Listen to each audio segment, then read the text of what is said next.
And now, Working Man Radio with your host, Joe Lyles.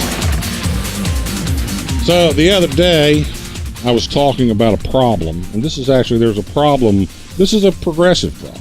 They're concerned about reducing reducing greenhouse gases, reducing the consumption of petroleum. On the other hand, there is the fact that our standard of living depends on the burning of petroleum. So, we need to keep burning that petroleum, and we're actually going to burn more if we're going to have high economic growth and job creation. There is the problem also of if we reduce if we increase the amount of petroleum we consume, and if we wind up with a shortage of petroleum, then we're going to have problems with food prices, because there's a connection between petroleum and food prices. And I talked about how there have already been riots. There were food riots in Egypt in 2006 as a result of an increase in world oil prices. Well, along comes a right-winger approving my point, talking about this very fact. Someone who has produced a teaching aid to explain the flow of materials. It explains where your stuff comes from. That's the name of it. It's the story of stuff, or something like that. I like talking about where stuff comes from. I like talking about how your cell phone contains lithium from the Congo, about how your automobile contains chromium from Zimbabwe and rubber from Brazil or Southeast Asia, and petroleum from who knows where, all over the world. About how all of these resources are flowing to the United States, and this woman that does this video talks about the shortage of resources.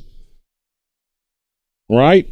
And along comes this fellow, Mr. Doren, Lee Doren, in How the World Works, and he wants to take her to task. She's wrong, he tells us, being the good little shill that he is. He wears a bow tie. What is it about right-wingers and bow ties?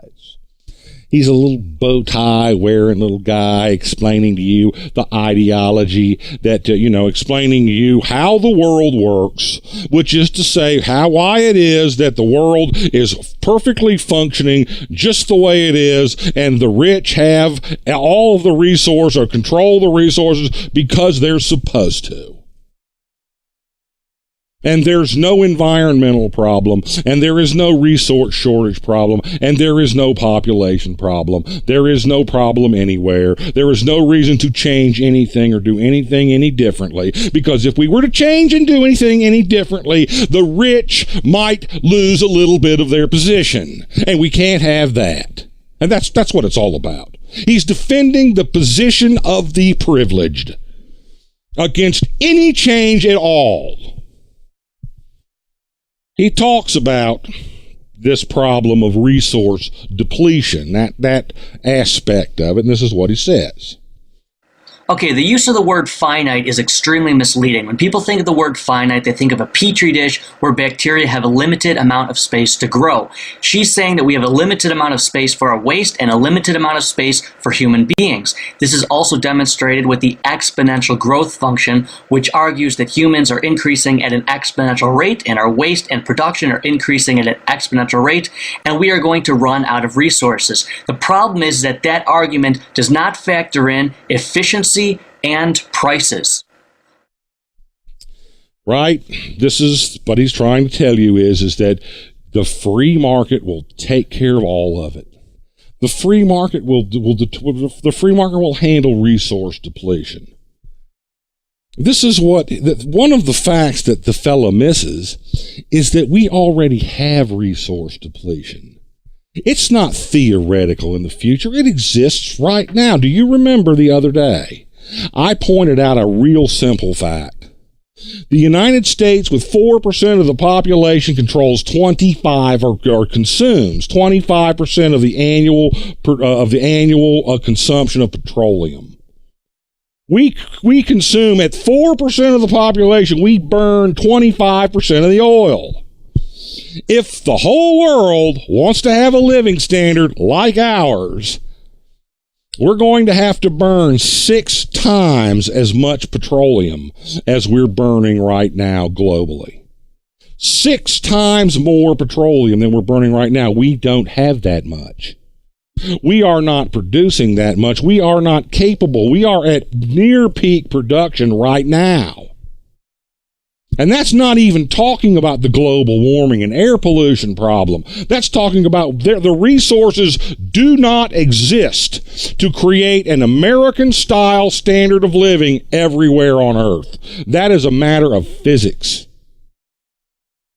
Mr. Doren tells us not to worry about this. You got to get a load of what this guy says. And the fact of the matter is, the Earth is compacted with tons and tons of resources that we don't even know how to use yet. In fact, the deepest mine is no deeper than 15 miles, and it's 4,000 miles to the center of the Earth. You got that? It's 4,000 miles to the center of the Earth, and we've only drilled in 15 miles to the center of the Earth. Listen up, Mr. Doren. The center of the Earth is composed of iron. We have plenty of iron in the Earth's crust. We don't need to get to the iron in the center of the Earth. Mr. Doren, there is no oil in the center of the Earth. There is no oil in the inner core. There's no oil in the outer core. There's no oil in the mantle. There's no oil in anywhere, and there's no oil in most of the Earth's crust. There's only a few places where you can find it. And we pretty much know where all of it is. Yes, we have new finds here and there, but they're not keeping up with the demands of production. Not only that, but they're not growing wheat in the center of the Earth. There's no arable soil at the center of the Earth. We know where all the arable soil is. 1/3 of the land mass has arable land on it, and we are farming most of that. This is the kind of idiocy that you get out of right-wingers who are desperate to try and show that there's no problem. No problem. But wait, it gets better. Listen at this. Listen at Mr. Doren and how the world works. Watch him prove my point. As prices naturally increase, as resources become more and more scarce, well, then people will ration those resources naturally without centralized planning. Right. As things get more expensive, there will be natural rationing. Yes, when things get more expensive, the poor will no longer be able to afford them. So they just won't consume those resources anymore. Problem solved. Here's the problem, Mr. Doren. Here's what you're forgetting about, my friend. It is the problem of, first of all, then that means that people who don't have any money and no employment, they won't be using more petroleum. They won't be driving around in the cars they can no longer afford to operate. But that's just the beginning. The oil we eat, the oil in the food makes the food get more expensive, and we'll have natural rationing. Poor people will stop eating. What a solution. What a guy. What an answer. Yes, natural market forces will lead to what? Riots. Are you ready for the riots, Mr. Bowtie? I hope so. We'll see you tomorrow. Thanks for watching, and don't forget to like, subscribe, and comment. You've been listening to Working Man Radio with Joe Lyle at joelylesradio.com.